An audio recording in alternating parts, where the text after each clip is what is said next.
Hi, it's Paul from Model Builder International. Today I'm going to look at another book from Kagero. Don't forget to use the subscribe button to get notified of the future videos. This book is from their TopDrawing series, number 67. This is all about the BF109 Gs and Ks.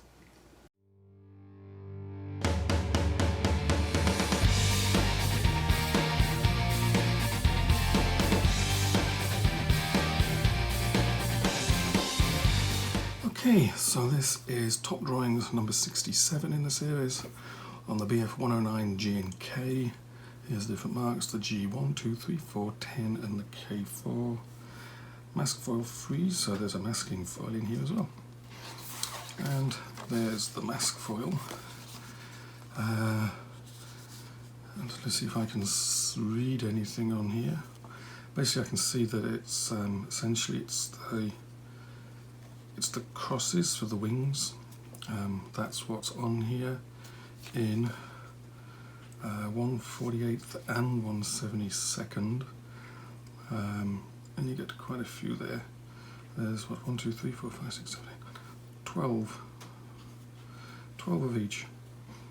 12 crosses in 1/48th and 12 crosses in 1/72nd. So that's pretty neat. A bit of information about the G and the K, basically new engine for the G, different elements, and then talking about the K, which came in from October 1944 onwards.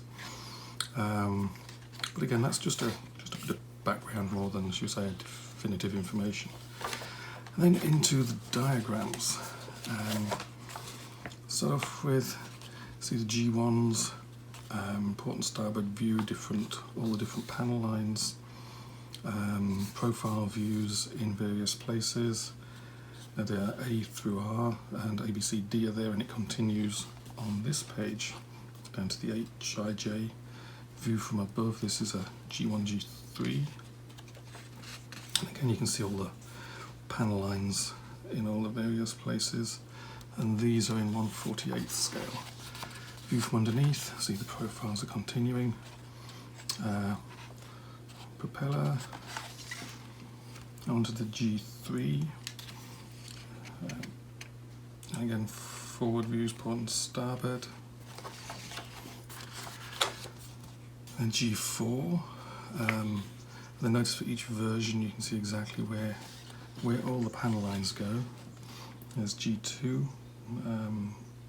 Port side view, still in 1/48th scale. Notice the numbering there. Then we go into those. Again, G2. The underneath view of a G2. And here is where all that numbering comes in. Basically describes exactly what each item is. And then you've got the nose of the G2 R2. The R2 is the bombs underneath. R1 is the 250 kilogram bomb. The R2 is the basically the add-ons to give them the 50 kilogram bombs. And the R6 is the underwing 20mm cannons. Then we get into profiles. There's a G2 and a G4. The top one's an interesting colour scheme, even overlaps the crosses. And then we've got, I'll just deal with this first.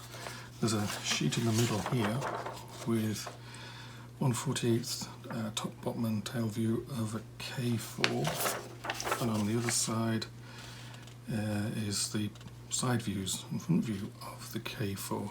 I've taken a photograph of one side of this and put it on the website, along with a couple more images and a bit of information. A link to the website is underneath. So just put that underneath there for a second. So there's another profile view, K4, starboard side, top, underwings and port side. And then final two profiles are in the middle of the book, pair of K4s with interesting camouflages. At the bottom here, G10, the side views. You can see all the see exactly where all the panel lines should be. Onto G10 front and back, and then more side views, G10 R6 for G10 stuff. That's a top view, port and starboard, bottom in the middle of the fuselage. Then the last of the 48 scale, the G2's diagrams there. We go on to the 1/72 scale diagrams, and each of the grey areas is showing you what's changed from the previous version.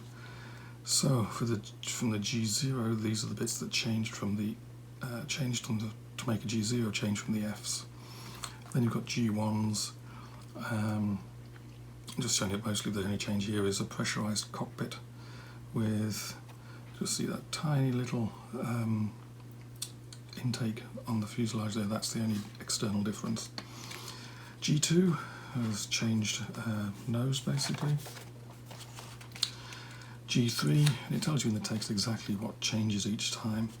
So sometimes the changes are internal, like G3 is new radio equipment, so all the changes are internal. G3 R3 with the fuel tank. G10, again, more changes in the nose. Then on to the last page, the K4. Quite a few different, that hatch has moved, tail wheel, and a few other changes, and all detailed in the text. And on the back we've got a couple more profiles, 2 more K4s. So quite a few pictures of K4s in the profiles. So overall, if you're building a G or a K, this book will tell you exactly where the panel lines are, give you some details of some of the parts, show you details of some of the add-ons as well. You get a free set of decals to the crosses, so you can paint those on rather than using decals. And a nice diagram, pull-out diagram to stick on the wall. An easy way to do things. So overall, it's a good one to have for BF 109 Gs and Ks. And many thanks to Kagero for sending it along for us to have a look at.